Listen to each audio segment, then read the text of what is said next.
अब एपिलिप्सी के मतलब जो दूसरा क्वेश्चन पूछा गया है वो है कि इसका जो ट्रीटमेंट है वो कितने दिन चलता है, ट्रीटमेंट क्या होता है, इलाज क्या होता है। तो इलाज कितने दिन की इसमें बात नहीं होती। 3 चीज़ें हैं इसमें।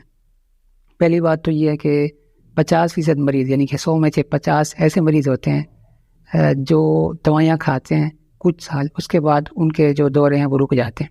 यानी कि वो 2 साल अगर दवाई नहीं खाएं और उसमें कोई झटका ना पड़े, उसके बाद भी उनको झटका नहीं पड़ता, तो वो जो है ना कुछ अरसा कुछ साल दवाई खाने के बाद ठीक हो जाते हैं।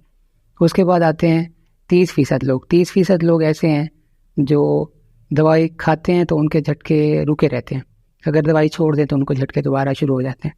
80% हो गया। बाकी जो 20% मरीज़ हैं वो ऐसे होते हैं कि वो मेडिसिन भी लेते हैं लेकिन उनके झटके भी कंट्रोल नहीं हो रहे होते। तो ये जो पेशेंट है वो इन 3 कैटेगरीज में फाल करते हैं। जो तीसरा पेशेंट है जिसमें झटके नहीं रुक रहे, उसमें फिर मल्टीपल जो मेडिसिन है, अक्सर लोग तो सिर्फ एक गोली खा रहे होते हैं सुबह शाम या सिर्फ शाम के टाइम।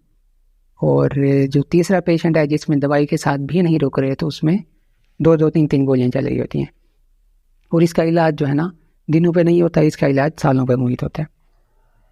अच्छा जी, इसके बाद जो तीसरा क्वेश्चन पूछा है वो है कि एपिलिप्सी का अटैक होने पर क्या करें, दौरा पड़ने पर क्या करें।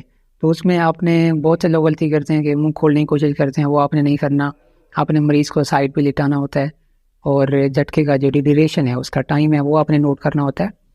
और बाकी जो है आपने कुछ ऐसा नहीं करना कि उसका मुंह खोलने लग जाए। कुछ लोग मुंह में चम्मच डाल देते हैं, कुछ लोग पानी पिला देते हैं, कुछ लोग सर के ऊपर पानी डाल देते हैं। तो इस तरह का कुछ भी नहीं करना होता, सिर्फ आपने मरीज़ का टाइम नोट करना होता है।